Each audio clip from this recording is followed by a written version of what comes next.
Hello friends, welcome to RK tutorial. ఈరోజు మనము DSC previous question చూస్తున్నాం కదా. అందులో భాగం కొన్ని క్వశ్చన్ కాన్సెప్ట్ చూద్దాం మనము.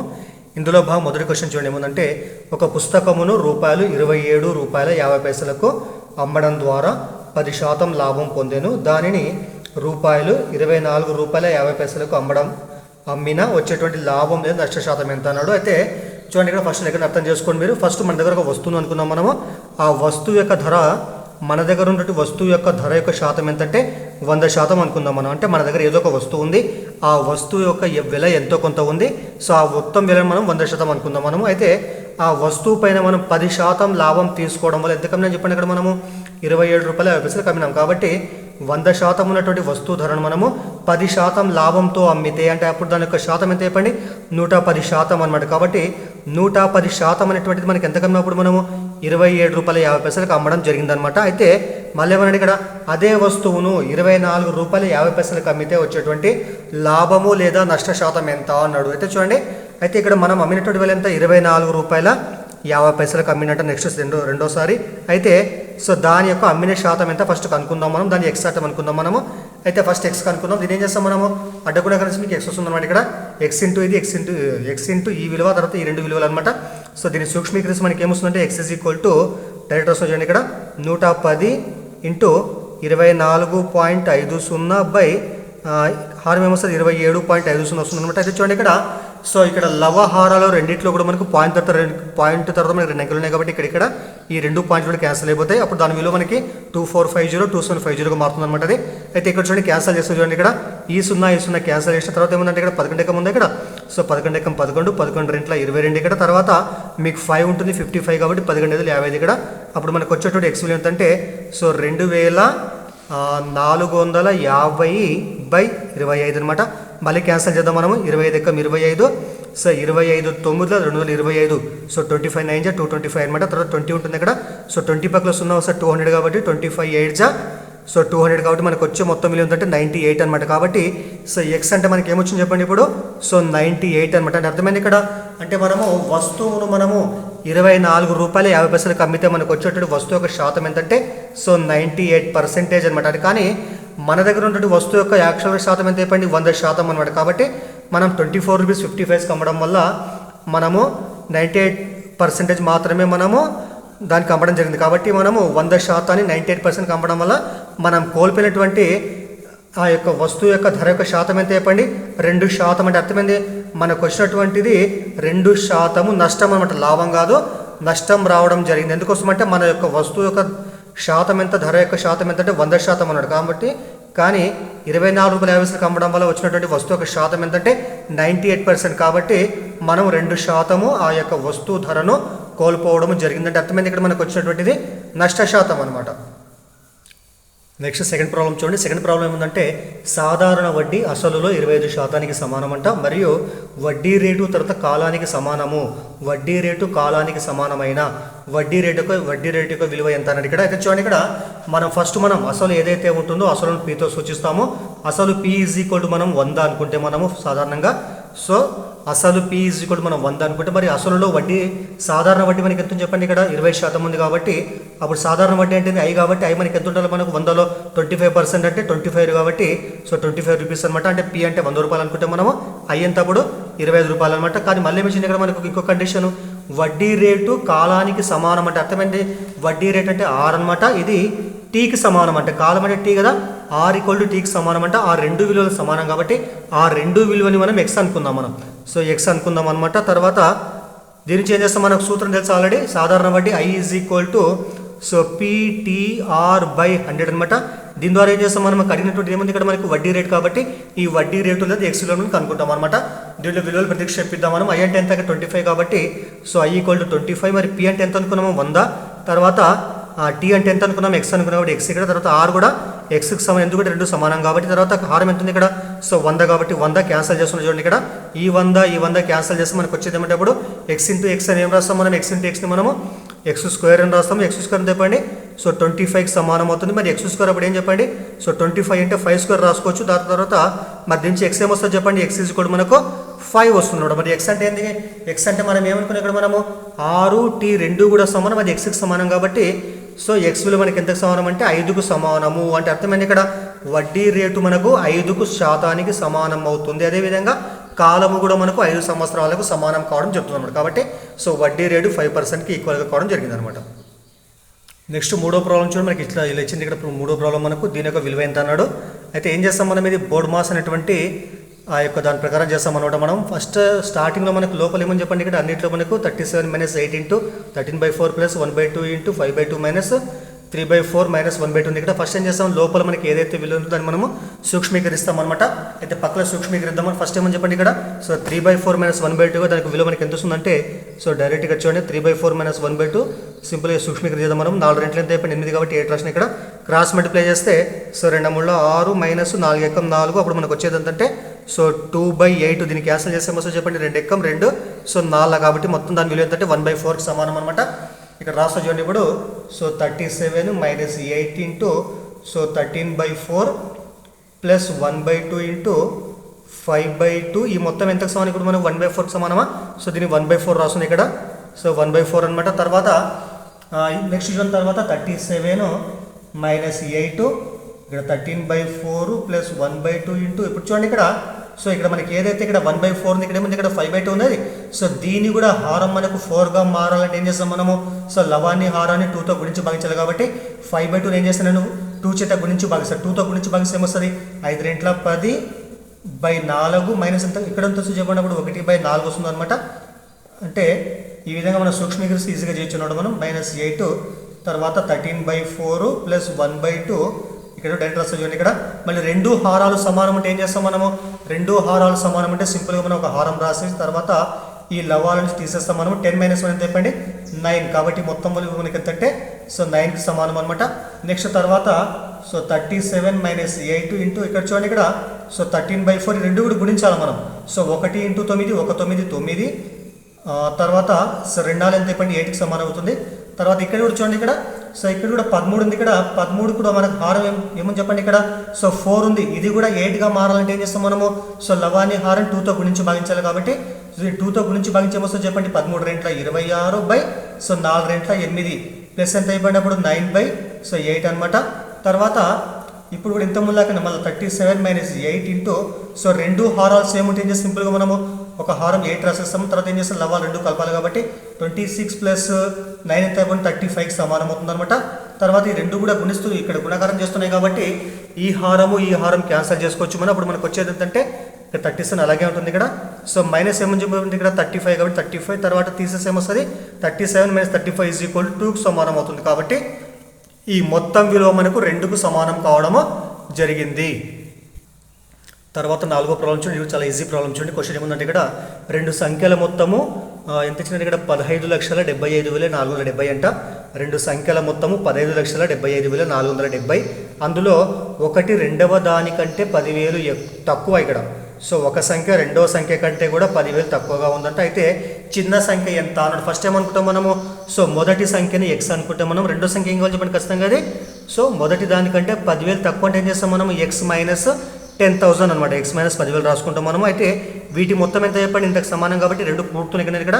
So x + x - so 10,000 equal ఎంత చెప్పండి ఇక్కడ 15,75,470కి సమానం అనమాట. తర్వాత ఈ 2 పూర్తి మనకి ఏమవుతుంది x + x అంటే 2x అనమాట. తర్వాత ఈ 10,000 వదిలిపోతే ఏమైతే ప్లస్ అవుతుంది కాబట్టి 2 పూర్తి ఏమవుతుంది అప్పుడు 15,85,470 అవుతుంది అనమాట. తర్వాత 2 వదిలిపోతే భాగిస్తుంది కాబట్టి సో x ఎంత అయిపోయింది అప్పుడు 15,85,470/2 వస్తుంది అనమాట. క్యాన్సిల్ చేద్దాం మనము. క్యాన్సిల్ చేస్తే ఏమొస్తుంది, సో 2 1 2 2 7 14 ఇక్కడ మీకు ఎంత 1 ఉంటుంది 18 2 9 18 తర్వాత 2 2 4 1 4 2 7 14 2 3 6 ఇక్కడ తర్వాత సో 2010 కాబట్టి మనకు వచ్చినంత అప్పుడు సో x = 7,92,735 అనమాట. ఇదేం చెప్పండి ఇది మొదటి సంఖ్య అనమాట. అంటే ఎంత ఇక్కడ x అనమాట. కానీ మనకేమడికి ఇది పెద్ద సంఖ్య, కానీ మనకేమడి చిన్న సంఖ్య ఏంటంటే ఇక్కడ అప్పుడు ఏం చేయాలి మనం ఈ సంఖ్య నుంచి 10,000 తీసేస్తున్నాం కాబట్టి సో దీని నుంచి ఏం చేయాలి మనం 10,000 తీసేయాలి మనం. కాబట్టి x - 10,000 సో దీని విలువ ఎంత చేసి మనం దీని నుంచి మనం 10,000 తీసేసి ఏమొస్తుంది అప్పుడు మనకు 7,82,735. కాబట్టి ఇచ్చినటువంటి సంఖ్యలో రెండో సంఖ్య ఎంత ఉంటుంది అప్పుడు సో 7,82,735కు సమానం కావడము జరుగుతుందన్నమాట. తర్వాత ఐదో ప్రాబ్లం చూడండి. ఐదో ప్రాబ్లం ఏంటంటే రెండు సంఖ్యల నిష్పత్తి 1:2, వాటికి 7 కలపగా నిష్పత్తి 3:5గా మారిన గరిష్ట సంఖ్య ఎంత ఇక్కడ. అయితే మనకి ఇచ్చినటువంటి సంఖ్యల నిష్పత్తి మనకి ఏమని చెప్పండి 1:2 కాబట్టి సో మనము మొదటి సంఖ్యను మనము సో 1x అనుకున్నాము. నిష్పత్తి పోతే ఏం చేస్తాం మనము ఒక చర్రాస్తో గుణిస్తాం కాబట్టి 1x. తర్వాత సో రెండో సంఖ్య ఏమనుకుంటాం మనము సో 2x. రెండో సంఖ్య పెద్దగా ఉంది కాబట్టి 2x ఇక్కడ. సో మొదటి సంఖ్య 1x అనమాట. కానీ మనకి ఏమిషన్ ఇక్కడ సో వాటికి 7 కలపగా అంటే అర్థమైంది వీటికి 7 కలపగా మనం వాటి నిష్పత్తి ఏంగా మారింది 3:5గా మారింది కాబట్టి సో వీటికి ఏం చేయాలి మనం 7 కలిపితే ఏమొస్తుంది 1x plus 7 by so 2x plus 7 అంటే ఈ వీటికి 7 కలపగా వాటి నిష్పత్తి ఏమైంది సో 3:5 కాబట్టి 3:5 అని ఒకటే 3/5 అని ఒకటి ఇట్లా రాష్ట్రంగా 3/5 రాసిన ఇక్కడ. నెక్స్ట్ ఏం చేస్తా అడ్డగుణకారం చేస్తా 5 into X plus 7 2x plus 7 3 అనమాట. 5 ఇంటూ ఎక్స్ ఏమొస్తుంది 5x ప్లస్ సో 5 ఏళ్ళ 35 తర్వాత ఈజ్ ఈక్వల్ ఇక్కడ 2x ఇంటూ 3 6x తర్వాత 7 ఇంటూ 3 సో 21 అనమాట ఇక్కడ. తర్వాత ఈ 5x వదిలిపోతే మైనస్ అవుతుంది 20 వదిలిపోతే మైనస్ అవుతుంది అనమాట. 35 మైనస్ 21 ఎంత చెప్పండి 14 వస్తుంది ఇక్కడ. మరి 6x మైనస్ 5x అంటే ఒక x వస్తుంది కాబట్టి సో x ఎంత అంటే మనకు 14 అనమాట. మరి x అంటే ఏం చెప్పండి x అంటే మొదటి సంఖ్య కాబట్టి 1x అంటే మనకి ఎంత చెప్పండి ఇక్కడ x అంటే 14 కాబట్టి సో మొదటి సంఖ్య 14కు సమానము ఉంది. మరి రెండో సంఖ్య ఎంత 2 ఇంటూ ఎక్స్ 2 ఇంటూ 14 2 అని చెప్పండి సో 28 కాబట్టి మనకు కావాల్సినటువంటి గరిష్ట సంఖ్య ఎంత ఇక్కడ సో 28కు సమానం కావడం జరిగిందనమాట. తర్వాత ఆరో క్వశ్చన్ చూడండి. ఆరో క్వశ్చన్ ఏముందంటే దశాబ్ద కాలంలో ఒక పట్టణ జనాభా 1,75,000 నుండి 2,62,500కు పెరిగిన సంవత్సరానికి పెరిగినటువంటి సరాసరి జనాభా శాతం ఎంత అని ఇక్కడ జనాభా మనకి అడిగి ఇక్కడ సో జనాభా శాతం అని ఇక్కడ. ఫస్ట్ ఏం చేద్దాం మనము మీకు తెలుసు దశాబ్ద కాలం అంటే ఎంత చెప్పండి దశాబ్ద కాలం 10 సంవత్సరాలు అనమాట. మరి 10 సంవత్సరాల జనాభా ఇంత నుంచి పెరిగిందంటే అర్థమైంది సో 2,62,500 నుండి మనము సో 1,75,000 నేను తీసేస్తే మనకు వచ్చేటువంటి ఏంటంటే సో 87,500 అంటే అర్థమైంది ఇక్కడ 10 సంవత్సరాల కాలంలో జనాభా ఇంత నుంచి ఇంత పెరిగిందంటే అర్థమైంది ఇక్కడ 10 సంవత్సరాల కాలంలో అది 87,500కు ఇంత జనాభా పెరగడం జరిగిందనమాట. అయితే ఫస్ట్ ఏం చేస్తాం మనము మనకి అడిగిన జనాభా శాతం కాబట్టి ఈ పెరిగినటువంటి జనాభా ఏదైతే ఉంటుందో ఫస్ట్ వాటికి మనం శాతం కనుక్కుంటాం మనం. అంటే సో దీని యొక్క శాతం ఎంత అంటే పెరిగినటువంటి శాతం ఎంత ఫస్ట్ కనుక్కుందాం మనము. మరి శాతం అంటే ఏం చేస్తాము సో పెరిగినటువంటి విలువ 87,500 బై మొదటి విలువ మనకి ఎంత ఉంది ఇక్కడ 1,75,000 కాబట్టి ఫస్ట్ అది రాస్తాము. తర్వాత శాతం అంటే ఏం చేస్తాం మనము సో ఇంటూ 100 చేస్తాం కాబట్టి ఇంటూ 100 అనమాట ఇక్కడ. తర్వాత సూక్ష్మీకరిస్తాం చూడండి ఇక్కడ ఈ 2 zeros cancel next 1 cancel next ఉంది ఇక్కడ సో 175 పైన ఎంత ఉంది ఇక్కడ 8750 ఉంది. నెక్స్ట్ ఏం చేస్తాం క్యాన్సిల్ చేస్తాం మనము సో 175 ఇక్కడ 175 5ల తర్వాత 0 ఇక్కడ కాబట్టి మనకు వచ్చింది మొత్తం ఏంటంటే 50 అన్నమాట.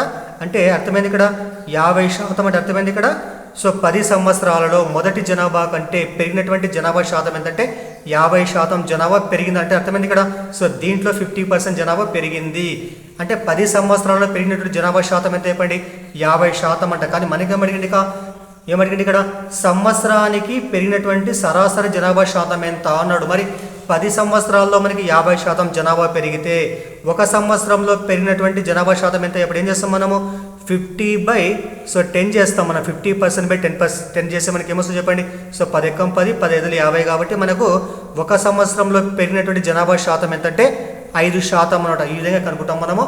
సో అర్థం కాకుంటే మరోసారి చూడండి మీరు మీకు వీడియో ఈజీగా అర్థమవుతుంది అనమాట. అంటే జనాభాలో మార్పు బై మొదటి జనాభా ఇంటూ 100 చేస్తే మనకి ఏమొస్తుంది సో జనాభా యొక్క పెరుగుదల శాతం వస్తుంది. ఆ శాతం ఎప్పుడు అది 10 సంవత్సరాల కానీ మనకి ఒక సంవత్సరం అంటే ఏం చేస్తాం మనము ఆ పెరుగుదల శాతాన్ని మనం 10తో భాగిస్తాం మనకి ఏమొస్తుంది అప్పుడు 5% వస్తుంది అనమాట.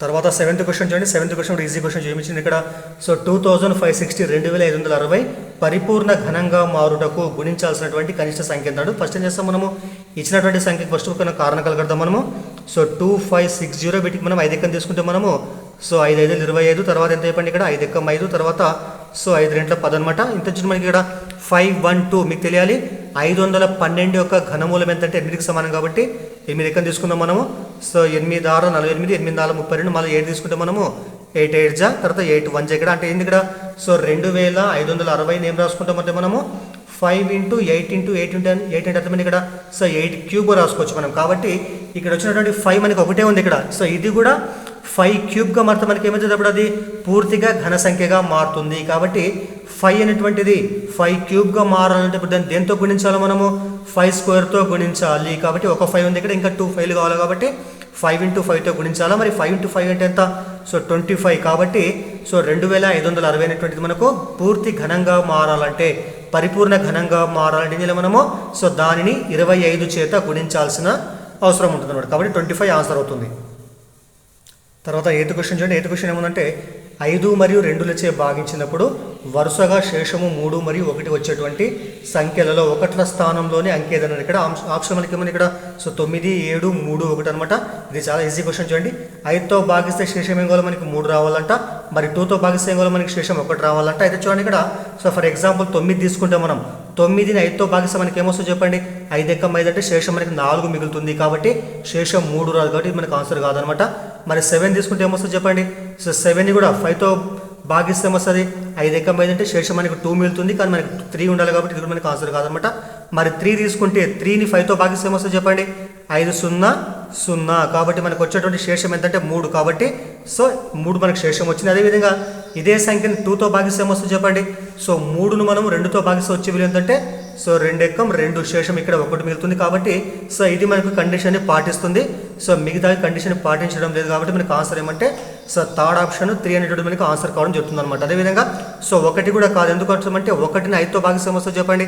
5 0 0 అంటే శేషం మనకు 1 వస్తుంది కాబట్టి ఇది మనకు ఆన్సర్ కాదు. కానీ 2తో భాగిస్తే 1 వస్తుంది కానీ 5తో భాగిస్తే మాత్రం శేషము 3 కాకుండా 1 వస్తుంది కాబట్టి ఇది కూడా మనకు ఆన్సర్ కాదనమాట. కాబట్టి ఆప్షన్ 3 మనకు ఆన్సర్ కావడం జరుగుతుంది అనమాట. తర్వాత 9th క్వశ్చన్ చూడండి. చాలా ఈజీ క్వశ్చన్ చూడండి. ఇది కూడా ఏం కన్ఫ్యూజ్ కావాల్సిన అవసరం లేదు. సో మనకు పట్టికిచ్చిన ఈ విధంగా ఇక్కడ ఏమి ఇచ్చినట్టు పట్టికిచ్చిన తర్వాత ఎక్స్ తరగతి మధ్య విలువ, తర్వాత ఎఫ్ అంటే ఇక్కడ పౌనపున్యం అంట. అయితే పై దత్తాంశం యొక్క సగటు ఎంత అని మీకు తెలుసు సగటు ఫార్ములా.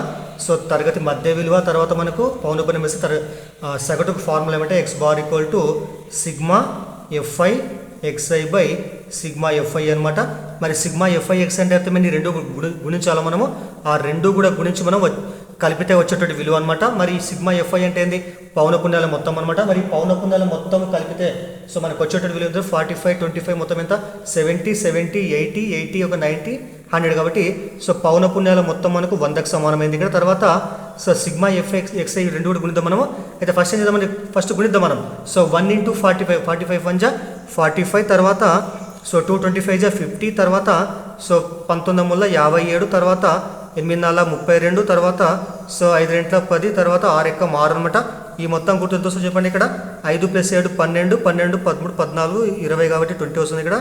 సో మొత్తం మీద 9 14 14 18 20 కాబట్టి 200 మొత్తం ఇక్కడ. కాబట్టి సో సిగ్మా ఎఫ్ఐ ఎక్స్ యొక్క మొత్తం విలువ ఎంత మనకు సో 200 రావడం జరిగింది. ఇదేంటి మొత్తం ఇది సిగ్మా ఎఫ్ఐ ఎక్స్ఐ విలువ. కాబట్టి ఏం చేస్తాం మామూలుగా పట్టికంటే మనం పక్కన గీసుకొని మనం ఈ విధంగా సిగ్మా ఎఫ్ఐ ఎక్స్ అనేది గుణించి మొత్తం కలుపుతూ పోతాం అనమాట. కాబట్టి నేను డైరెక్ట్ చేసిన ఇక్కడ సో వీటి మొత్తం 200 మరి వీటి మొత్తం ఎంత 100కి సమానం కాబట్టి బై 100 రాస్తుంది ఇక్కడ.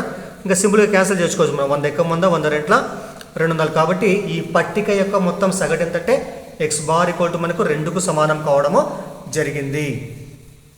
తర్వాత 10వ క్వశ్చన్ చూడండి. చాలా ఈజీ క్వశ్చన్ చూడండి. ఏమిచ్చింది ఇక్కడ క్రింది పరిశీలనల మధ్యగత విలువ లేదా మధ్యగతం ఎంత అన్నాడు. ఫస్ట్ ఏం చేస్తాం మనము దత్తాంశంలో ఇచ్చినటువంటి విలువలు ఏవైతే ఉంటే వాటి ఏం చేస్తాం ఫస్ట్ మనము ఆరోహణ క్రమంలో రాస్తాము. మరి ఆరోహణ క్రమం అంటే ఏంది చిన్న నుంచి పెద్ద కాబట్టి ఫస్ట్ ఇవన్నీ కూడా మనం వరుసగా రాసేమొస్తుంది చెప్పండి. చిన్న విలువ ఫస్ట్ 20 కాబట్టి 20 వస్తుంది. దాని తర్వాత సో 35 దాని తర్వాత 50 తర్వాత సో 80 తర్వాత 190 తర్వాత 340 తర్వాత సో 520 సో తర్వాత ఏమొస్తుందంటే 800 తర్వాత సో 1210 కాబట్టి 1210 అనమాట. అయితే చూడండి ఇక్కడ గమనిస్తాం మనము వీటి మొత్తం సంఖ్య ఎంత అంటే 1 2 3 4 5 6 7 8 9 కాబట్టి ఇవి బేసిక్ సంఖ్యలు. ఏం చేస్తాం మనం 9కు మధ్య విలువ మనకి ఏమవుతుంది సో 5వ విలువ అవుతుంది కాబట్టి ఇక్కడ 4 విలువలు ఇక్కడ 4 విలువలు తీసేస్తే మనము అప్పుడు మనకు మధ్యన మిగిలినటువంటి విలువ ఏమని చెప్పండి ఇక్కడ సో 190 కాబట్టి సో దత్తాంశం యొక్క మధ్యగతం ఎంత అంటే మనకు 190కి సమానం కావడము జరిగింది అనమాట. ఇది ఆన్సర్ అవుతుంది సింపుల్గా. సో నెక్స్ట్ 11th క్వశ్చన్ చూడండి. ఇది కూడా ఈజీ క్వశ్చన్ చూడండి. 11th క్వశ్చన్ ఏముందంటే ఒక త్రిభుజం యొక్క కోణాల నిష్పత్తి 4:5:1 అయినా అందులో మిక్కిలి పెద్ద కోణం ఎంత అన్నాడు. ఇక్కడ మనకు తెలుసు ఆల్రెడీ ఒక త్రిభుజంలో ఉన్నటువంటి 3 కోణాలు ఉంటాయి. వాటి మొత్తం 180కి సమానం అవుతుంది. 180కి సమానం అనమాట. అయితే మనకేమిచ్చింది ఇక్కడ ఈ 180ని మొత్తం వాడు 3 భాగాలు చేస్తాడు. ఆ భాగాలు ఏమంటే సో మొదటి వానికి 4 భాగాలు, రెండవ వానికి 5 భాగాలు, సో మూడో వానికి 1 భాగం అంటే అర్థమైంది. ఇక్కడ మొత్తం దీన్ని మనము సో 3 భాగాలు విభజించి దాంట్లో మళ్ళీ ఒక్కొక్కరికి దీనికి మొత్తము చేసిన భాగాల సంఖ్య చెప్పండి. ఇక్కడ 4 + 5 + 1 మొత్తం ఎంత 10 భాగాలు మొత్తం. అంటే ఈ 180ని మొత్తం 10 భాగాలు చేసి ఒకరికేమో 4 భాగాలు ఒకరికేమో 5 భాగాలు ఇంకొక 1 భాగం ఇస్తే ఇందులో ఎక్కువ వచ్చినట్టు భాగం ఏం చెప్పండి ఇక్కడ 5 కాబట్టి మనకేమంటే ఇక్కడ సో మిక్కిలి పెద్ద కోణం కాబట్టి ఏం చేస్తాం మనము పెద్ద విలువ ఏదైతే ఉంటుందో దాన్ని మనం ముందుగా ఆ భాగాన్ని ముందు పైన రాసుకొని సో మొత్తం భాగాల సంఖ్య ఎంత 10 కాబట్టి 10 రాసుకొని తర్వాత ఇంటూ ఏం చేస్తాం మనము మొత్తం కోణం 180 కాబట్టి సో 180 రాసుకొని ఇక్కడ తర్వాత క్యాన్సిల్ చేద్దాం సింపుల్గా మనము సో 5 ఎక్కం 5 రెంట్ల 2 ఎక్కం 2 90ల కాబట్టి సో మిక్కిలి పెద్ద భాగం యొక్క విలువ ఎంత మనకు సో 90 డిగ్రీలకు సమానం అవుతుంది కాబట్టి మిక్కిలి పెద్ద కోణం ఎంత మనకు 90 డిగ్రీలకు సమానము. తర్వాత 12వ ప్రాబ్లం చూడండి, చాలా ఈజీ ప్రాబ్లం చూడండి. 12వ ప్రాబ్లం కూడా క్వశ్చన్ ఏమందంటే ఏబిసిడి సమాంతర చతుర్భుజంలో ప్రక్క కోణాలు యాంగిల్ ఏ మరియు యాంగిల్ బిల సమద్విఖండన రేఖలు పి వద్ద ఖండించుకుంటే యాంగిల్ ఏపీబి యొక్క విలువ ఎంత అంటే ఇక్కడ చూడండి. ఇక్కడ సో ఇది మనకు సమాంతర చతుర్భుజం ఏబిసిడి అనమాట. దీంట్లో ఏమని చెప్పండి ఇక్కడ సో ఏ వద్ద కోణము బి వద్ద కోణం ఉందంట. ఈ రెండు కోణాల యొక్క సమద్విఖండన అంటే కోణ సమద్విఖండన అంటే అర్థమైంది ఇక్కడ సో ఏ వద్ద కోణం ఎంతో కొంత ఉంటుంది దాని రేఖ చేసి చెప్పి ఇక్కడ ఏపినటువంటి రేఖ రెండు సమాన భాగాలు ఫర్ ఎగ్జాంపుల్ ఇక్కడ విభజిస్తుంది. ఎందుకోసం అంటే ఇక్కడ సో ఇది కోణ సమద్విఖండన రేఖ కాబట్టి ఏ వద్ద ఫర్ ఎగ్జాంపుల్ మనకు 100 డిగ్రీల కోణం ఉంటే అప్పుడు ఏపీ ఏం చేస్తుంది చెప్పండి దాన్ని 50 డిగ్రీ విభజిస్తుంది అనమాట. అదేవిధంగా సో బి వద్ద కోణం 80 ఉంటే అప్పుడు బీపీ ఏం చేస్తుంది దాన్ని ఇక్కడ 40గా విభజిస్తుంది అనమాట. కాబట్టి సో వాటిని ఏమంటారంటే కోణ సమద్విఖండన రేఖలు అని అంటారు.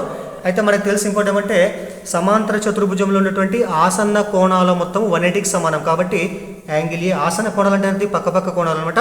యాంగిల్ ఏ వద్ద కోణము ప్లస్ యాంగిల్ బి వద్ద తర్వాత యాంగిల్ బి వద్ద కోణం అనమాట. యాంగిల్ బి వద్ద కోణం తీసుకుంటే వీటి మొత్తం మనకు సో 180కి సమానం అవుతుంది అనమాట. కాబట్టి angle A plus angle B is equal to 180కి సమానం అవుతుంది అనమాట. అదేవిధంగా మనకేమిటండి ఇక్కడ సో ఇక్కడ మనం త్రిభుజము ఏపీబి తీసుకుంటే మనం ఇందులో మొత్తం కోణం 1, 2, 3 కోణాలు వాటి మొత్తం 180కి సమానం అవుతుంది. ఇక్కడ చూడండి ఇది మొత్తం లోపల సగం కోణం ఏలో సగం కోణము ఇది ఏంటి బిలో సగం కోణం కాబట్టి ఫస్ట్ ఇక్కడ చేద్దాం మనము ఏలో సగం దీని మొత్తం సగం చేస్తాం మనం angle A/2 plus angle B/2 చేసి ఏం చేయాలి మనము 180ని కూడా 2 భాగాలు చేయాలి మనం. కాబట్టి యాంగిల్ A/2 అంటే అర్థమైంది ఏలో సగం కోణం, యాంగిల్ B/2 అంటే అర్థమైంది బిలో సగం కోణము ఈజ్వల్ ఎంత ఇక్కడ 180/2 అంటే ఎంత ఇక్కడ మనకు 180/2 అంటే మనకు 90కి సమానం అవుతుంది. కాబట్టి angle A/2 plus angle B/2 is equal మనకి ఎంత 90కి సమానమైంది అనమాట. ఇక్కడ గమనించండి మీరు ఇక్కడ త్రిభుజము ఏబిపి తీసుకుంటే ఈ త్రిభుజంలో ఉన్నటువంటి 3 కోణాల మొత్తం మనకు 180కి సమానం అవుతుంది. అయితే ఏలో సగం కోణము బిలో సగం కోణం వీటి మొత్తం మనకి ఎంత సమానమైంది ఇక్కడ 90కి సమానమైంది. కాబట్టి అప్పుడు ఆటోమేటిక్గా బి వద్ద కోణం ఏముండాలని చెప్పండి ఇక్కడ మనం పి వద్ద కోణం మనకు ఖచ్చితంగా మనకు సో 90 డిగ్రీలు ఉంటుంది. ఎందుకంటే ఈ రెండు కోణాలు మొత్తం 90 అయితే మూడో కోణం ఏం కావాలి ఆటోమేటిక్గా 90 కావాలి. ఎందుకోసం అంటే ఈ 3 కోణాలు మొత్తం 180కి సమానం కావాలి కాబట్టి సో ఈ రెండు కోణాలు మొత్తం 90 ఇదంతా అప్పుడు ఆటోమేటిక్గా 90 ఉంటుంది. కాబట్టి యాంగిల్ ఏపీబి విలువ మొత్తం మనకు 90 డిగ్రీస్కి సమానం కావడం జరుగుతుంది అనమాట. తర్వాత 13వ క్వశ్చన్ చూడండి, ఈజీ క్వశ్చన్ చూడండి. 13వ క్వశ్చన్ ఏమందంటే ఒక సమబాహు త్రిభుజం చుట్టుకొలత 156 సెంటీమీటర్లు అయితే సో దాని యొక్క ఎత్తు ఎంత అన్నాడు మీకు తెలుసు. సమబాహు త్రిభుజంలో మనకు 3 భుజాలు సమానం ఉంటాయి కాబట్టి ఇక్కడ మనం ABC తీసుకుంటే సో ప్రతి భుజాన్ని మనం ఏ అనుకుంటే దీని చుట్టుకొలత ఏమవుతుంది అప్పుడు A ప్లస్ అంటే 3 అనమాట. So 3A is equal to 156కి సమానం అవుతుంది అనమాట. అప్పుడు ఏ ఎంత వస్తుంది చెప్పండి. సో 156/3 అంటే మనకు 52 వస్తుంది. కాబట్టి సో ఇందులో ప్రతి భుజం యొక్క పొడవు ఎంత మనకు 52 సెంటీమీటర్లకు సమానమైంది అనమాట. కానీ మనకేమడిగిన వాడు సో భుజం కాకుండా ఎత్తు ఎంత అన్నాడు. ఎత్తు అంటే ఏం చేస్తాం మనము సమూహ త్రిభుజంలో ఎదుటి శీర్షం నుంచి మనము దానికి ఎదురు ఉన్న భుజం పైకి మనం లంబానికి గీస్తాం అనమాట. దీన్ని ఎత్తు అంటే దీన్ని హెచ్ అనుకుంటాం అనమాట మనం. మరి హెచ్కు ఫార్ములా అంటే H is equal to so √3/2 into A అనమాట. √3/2 ఇంటూ ఏ అనమాట. మరి ఏ అంటే మనకి ఎంత వచ్చింది ఇక్కడ 52 కాబట్టి సో √3/2 సో ఇంటూ ఏ అంటే ఎంత 52 కాబట్టి 52 మరి క్యాన్సల్ చేస్తే ఏమొస్తుంది 2 ఎక్కం 2 2 రెంట్ల 4 2 6 కాబట్టి సో హెచ్ ఎంత డైరెక్ట్ అంటే మనకు సో 26√3 సెంటీమీటర్స్. ఇది మనకు సమబాహు త్రిభుజం యొక్క సో ఎత్తు అవుతుంది. మీరు గుర్తుపెట్టుకోవాలా సమబాహు త్రిభుజం ఎత్తు H is equal to √3/2 into so A అనమాట. ఏ అంటే దాని యొక్క భుజానికి సమానం. ఏ అంటే సమబాహు త్రిభుజం యొక్క భుజానికి సమానం అవుతుంది అనమాట. తర్వాత 14వ క్వశ్చన్ చూడండి. 14వ క్వశ్చన్ ఏమందంటే రెండు సమాంతర రేఖలను ఖండించేటువంటి తిర్రేగ రేఖకు ఒకే వైపున అంతర కోణాలు 1:5 నిష్పత్తిలో ఉంటే అందులోని చిన్న కోణం ఎంత అని మీకు తెలుసు ఆల్రెడీ. సో ఏవైనా రెండు రేఖలు ఈ విధంగా సమాంతరంగా ఉన్నప్పుడు సమాంతరంగా అంటే అర్థమైంది ఇక్కడ రెండు రేఖలు ఎక్కడ కూడా కలవవు లేదా ఖండించుకోవన్నమాట. సో దీనికి రెండు వేరు బిందువుల వద్ద ఖండించే రేఖను ఏమంటారు? సో తిర్రేగ రేఖ అంటారు. ఇక్కడ ఎల్ ఒక రేఖ ఎం ఒక రేఖ అయితే సో ఎన్ రేఖను ఏమంటారు అంటే ఈ రెండు రేఖలకు తిర్రేగ రేఖ అంటారు అనమాట. ఈ రెండు కూడా సమాంతరం ఉన్నాయంటే అయితే మనకి ఏమంటే ఇక్కడ తిర్రేగ రేఖకు ఒకే వైపు అంటే అర్థమైంది ఇక్కడ అంటే ఈ సైడ్ కానీ ఈ సైడ్ కానీ అంటే ఒకే వైపు ఈ సైడ్ తీసుకుందాం మనము. ఈ సైడ్ ఉన్నటువంటి అంతర కోణాలు అంటే ఇది అంతర కోణం ఇది కూడా అంతర కోణం అనమాట. సో వీటి నిష్పత్తి మనకి ఎంత ఇచ్చింది చెప్పండి ఇక్కడ 1:5 అంటే అయితే నిష్పత్తిలో ఉంటే చిన్న కోణం ఎంత అన్నాడు. అయితే మనకు తెలుసు ఆల్రెడీ తిర్రేగ రేఖకు ఒకే వైపునటువంటి అంతర కోణాల మొత్తము వీటి మొత్తం మనకు సో 180కి సమానం అవుతుంది. గుర్తుపెట్టుకోవాలా, తిర్రేగ రేఖకు ఒకే వైపున ఉన్నటువంటి అంతర కోణాలు మొత్తం 180కి సమానము. యాక్చువల్ వీటిని ఏమంటారంటే సహా అంతర కోణాలు అంటారు అనమాట. వీటి మొత్తం 180కి సమానం అవుతుందన్నమాట. సో వీటిని 2 భాగాలు చేసిందంట. ఇదేం చెప్పండి ఇక్కడ సో 1:5 అంటే అర్థమైంది ఇక్కడ ఈ మొత్తం 180ని మొత్తం మనం 6 భాగాలు చేసి ఒక భాగం ఏమో ఒకరికి ఇచ్చినారు, ఇంకో 5 భాగాలు ఇంకొకరికి ఇచ్చినారు అనమాట. అయితే దీంట్లో చిన్న భాగం ఎంత అన్నాడు. మరి మొత్తం భాగాల సంఖ్య ఎంత చెప్పాడు? ఇక్కడ ఒక భాగం ఇక్కడ 5 భాగాలు మొత్తం ఎంత 6 భాగాలు కాబట్టి సో మొదటి భాగం మనకి ఎంత 1 కాబట్టి చిన్న భాగం అంటే 1 ఉంది కాబట్టి సో 1 మొత్తం భాగాలు ఎన్ని 1 + 5 6 కాబట్టి 6 రాసున్నా ఇటు మొత్తం కోణం ఎంత 180 ఇటు రాసున్నా. ఇక్కడ వీటిని క్యాన్సల్ చేస్తే మనకు వచ్చేటువంటిది ఏమంటే ఈ యొక్క 1 అయితే ఏదైతే ఉందో చిన్న భాగం మనకు విలువ మనకు వస్తుంది అనమాట. సో 6 సో 6 3 18 0 ఇక్కడ కాబట్టి 1 × 30 ఎంత చెప్పండి సో 30 వస్తుంది. కాబట్టి సో ఈ యొక్క అంతర కోణాలలో చిన్న భాగం యొక్క కోణం ఎంత మనకు 30 డిగ్రీస్కి సమానం కావడం జరుగుతుంది అనమాట. అప్పుడు మిగతా కోణం ఎంత ఉంటుంది ఆటోమేటిక్గా చెప్పండి 150 ఉంటుంది. ఎందుకంటే 130 + 150 ఎంత 180 కాబట్టి ఇంకో భాగం మనకు 150 ఉంటుంది అనమాట. కాబట్టి చిన్న భాగము 30 డిగ్రీలకు సమానం కావడం జరిగింది అనమాట. తర్వాత 15వ క్వశ్చన్ చూడండి. ఇది చాలా ఈజీ క్వశ్చన్ చూడండి. ఏమి ఇక్కడ x/2 - 1/4 = x/3 + 1/2 అంటే మనం ఏం చేస్తాం ఫస్ట్ మనము చరరాశులు మొత్తం ఒకసారి తీసుకోద్దాం. మనము x/2 ఎట్లా ఉంటుంది ఇక్కడ ఈ x/3 కోసం అవుతుంది -x/3 అనమాట. ఈ 1/2 అలాగే ఉంటుంది ఇక్కడ ఈ -1/4 వదులుతుంది అవుతుంది +1/4 కూడా సింపుల్ మనం కాసాకు కడదాం మనము.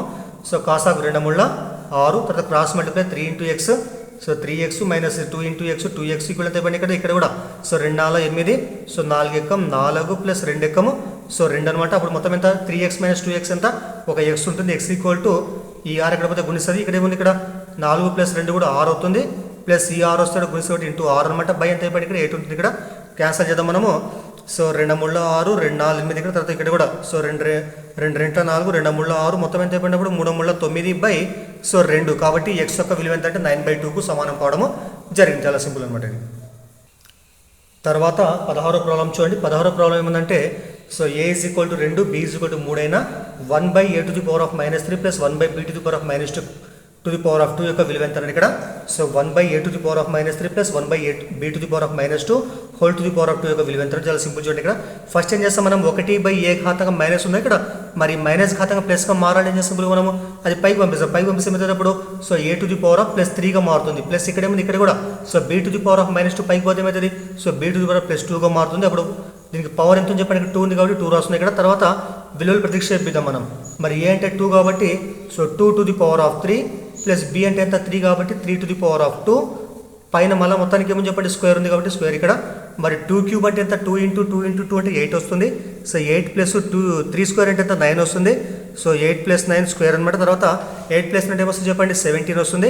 17⁻², 17² అంటే ఏమొస్తుంది చెప్పండి ఆటోమేటిక్గా 289 కాబట్టి ఇది మనకు సింపుల్గా ఆన్సర్ కావడము జరుగుతుంది అనమాట.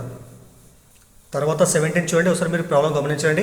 అయితే చూడండి ఇక్కడ డిఎస్సి యొక్క ప్రీవియస్ పేపర్లో ఏపీ డిఎస్సి యొక్క ప్రీవియస్ పేపర్లో సో ప్రతి క్వశ్చన్ పేపర్లో కూడా కంపల్సరీ మనకు స్తూపానికి సంబంధించినటువంటి లెక్కలు ఉన్నాయి కాబట్టి ఈ స్తూపం యొక్క విలువలపై చాలా మీరు జాగ్రత్తగా కాన్సన్ట్రేషన్ చేయగలరు. ఎందుకంటే స్తూపం యొక్క ఘనపరిమాణం కానీ స్తూపం యొక్క ప్రకతల వైశాల్యం కానీ స్తూపం యొక్క సంపూర్ణతల వైశాల్యం కానీ ఇవి చాలా ఇంపార్టెంట్గా కనిపిస్తున్నాయి మనకు. ఎందుకంటే సో ప్రతి పేపర్లో స్తూపానికి సంబంధించినటువంటి క్వశ్చన్స్ ఉన్నాయి కాబట్టి ఇది ఇంపార్టెంట్ అనమాట. తర్వాత క్వశ్చన్ ఏమో చూడండి. ఇక్కడ ఒక స్తూపం యొక్క ప్రకతల వైశాల్యము 1848 సెంటీమీటర్స్ కూడా దాని యొక్క ఎత్తు ఎంత 21 సెంటీమీటర్ అంట. అయితే స్తూపం యొక్క వ్యాసార్థం ఎంత చాలా సింపుల్ చూడండి. ఇక్కడ మరి స్తూపం ప్రకతల వైశాల్యం ఫార్ములా సో 2πr/h ఎంత చెప్పండి ఈక్వల్ ఎంత ఇక్కడ సో 1848 అనమాట. ఇందులో విలువలు ప్రతిక్షేపిద్దాం మనము. సో 2 అంటే స్థిరరాశి 2 × π అంటే ఎంత సో 22/7 × r కనుక్కోవాలి మనము. r × h అంటే ఎంత సో 21 ఈక్వల్ ఎంత చెప్పండి 1848 అనమాట. ఇక్కడ చూడండి ఇక్కడ ఈ 7 1 = 7 3 ఇక్కడ మళ్ళీ ఇప్పుడు r కావాలి కాబట్టి r = ఏమొస్తుంది చెప్పండి సో 1848 ఇవన్నీ అవతల భాగిస్తాయి కాబట్టి సో 2 × సో 3 × సో 22 అనమాట. ఇది మనకి ఇక్కడ వచ్చేటువంటి భాగఫలం ఇక్కడ మనకు వచ్చేటువంటి హారం అనమాట ఇక్కడ. మరి ఇప్పుడు క్యాన్సల్ చేస్తే మనం 2 మూడు ఎంత చెప్పండి, 2 మూడు 6, 6 ఎక్క 6, సో 6 మూడు 18, ఇక్కడ పోకుంటే 0 తీసుకుంటే 6 0 0 4 ఉంటుంది ఇక్కడ. సో 6 ఎంబుల్ 48 అంటే మనకు మొత్తం ఏంటంటే 308, 308 బై ఎంత ఉంది మళ్ళీ ఇక్కడ హారంలో 22 కాబట్టి 22 రాస్తుంది ఇక్కడ. మళ్ళీ క్యాన్సల్ చేస్తే 22 1 జా, సో 22 1 జా 22 ఇక్కడ మనకి 8 ఉంటుంది, 8 8 అంటే ఎంత ఇక్కడ, సో 22 4 జా, కాబట్టి మనకు వచ్చేటువంటి ఆర్ విలువ ఏంటంటే 14 సమానం. కాబట్టి సో వ్యాసార్థం ఏంటంటే మనకు 14 సెంటీమీటర్లకు సమానం కావడము జరిగిందనమాట. తర్వాత 18వ ప్రాబ్లం చూడండి. 18 చాలా ఈజీ ప్రాబ్లం చూడండి. క్వశ్చన్ ఏముందంటే ప్రక్కపటంలో షేడ్ చేసినటువంటి ప్రాథమిక వైశాల్యం ఎంత చూడండి. ఇక్కడ మన చతురస్రం ఉంది, ఇక్కడ అన్ని భుజాల సమానం చతురస్రం అనమాట. అది చతురస్రం ఉంది ఇక్కడ, దానికి భుజం ఎంత 14 సెంటీమీటర్లు అంట. సో దాని లోపల ఒక వృత్తం ఉంది ఇక్కడ.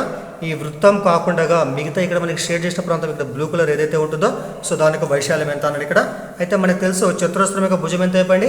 సో చతురస్ర భుజం ఏ అనుకుంటాం మనం, ఏ ఈజ్ కూడా 14 సెంటీమీటర్లు అనుకున్నాము.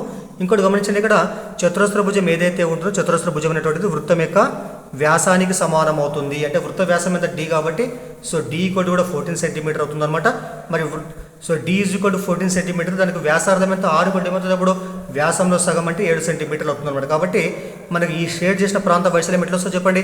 చతురస్ర వైశాల్యం నుంచి మనము చతురస్ర వైశాల్యం మొత్తం నుంచి మనము వృత్త వైశాల్యం తీసేస్తే మనకు వచ్చేది ఏమంటే షేడ్ చేసిన ప్రాంతం యొక్క వైశాల్యం. కాబట్టి సో దానికి ఫార్ములా ఏం చెప్పండి, చతురస్ర వైశాల్యం అంటే ఏ స్క్వేర్ రాసుకుంటాం మనము, మరి వృత్త వైశాల్యం అంటే పై ఆర్ స్క్వేర్. ఈ విధంగా మైనస్ చేస్తే మనకు వచ్చేటువంటిదే ఈ షేడ్ చేసిన ప్రాంత వైశాల్యం అనమాట.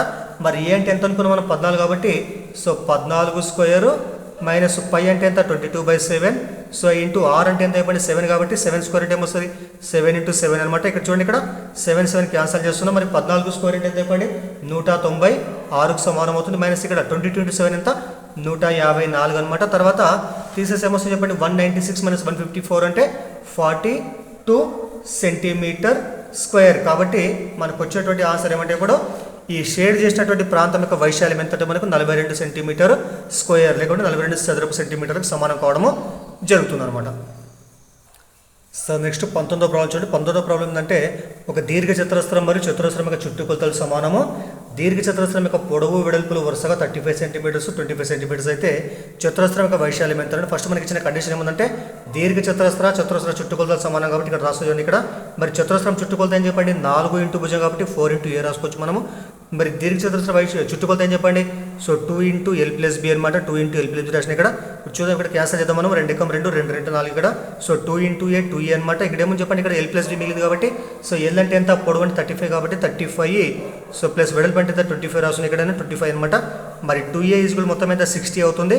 సో దట్ ఎంప్లాయిస్ సో 2 × 2 30 ఇక్కడ మనకు వచ్చేటువంటి ఏ విలువ ఏంటంటే 30 సెంటీమీటర్లు అవుతుంది అనమాట. కాబట్టి ఇదేం చెప్పండి చతురస్రం యొక్క భుజం ఎంత అంటే మనకు 30 సెంటీమీటర్లు అనమాట. కానీ మనకేం కావాలి మనకి చతురస్రం యొక్క వైశాల్యం కావాలి మనకి. చతురస్ర వైశాల్యం ఫార్ములా సో భుజం ఇంటూ భుజము A into A or A square కాబట్టి ఏ అంటే 30 కాబట్టి సో 30 × 30 ఎంత వస్తుంది మనం 30 × 30 అంటే సో 900 స్క్వేర్ సెంటీమీటర్స్ లేకపోతే సెంటీమీటర్ స్క్వేర్ అంటే కాబట్టి చతురస్ర వైశాల్యం ఏంటంటే 900 చదరపు సెంటీమీటర్లకు సమానం కావడం జరిగిందనమాట.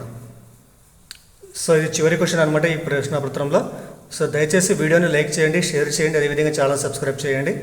సో 20 క్వశ్చన్ చూడండి. ఇక్కడ 20 క్వశ్చన్ ఏముందంటే సో క్యాపిటల్ యొక్క బహుపది ఇచ్చింది ఇక్కడ.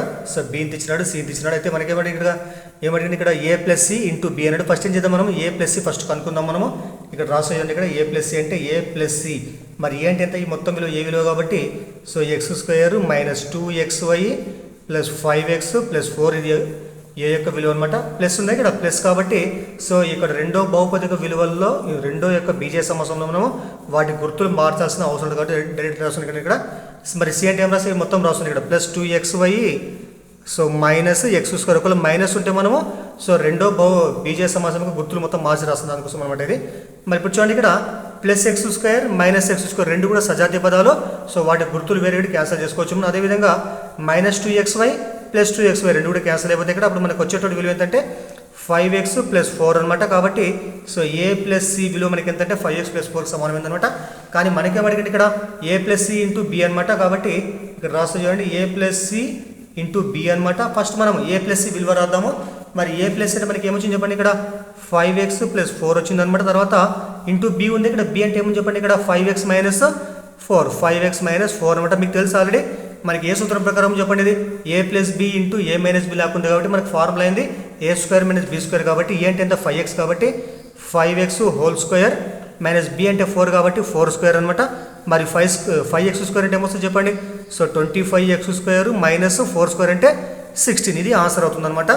సో ఇవి క్వశ్చన్ పేపర్లో ఉన్నటువంటి 20 క్వశ్చన్స్ అనమాట. సో దయచేసి వీడియోని లైక్ చేయండి, అదేవిధంగా షేర్ చేయండి, వీడియోని ఛానల్ కూడా సబ్స్క్రైబ్ చేయండి. మిగతా పేపర్స్ ఉన్నటువంటి క్వశ్చన్లకు మరి మిగతా వీడియో చెప్పుకుందాం మనం. Thank you.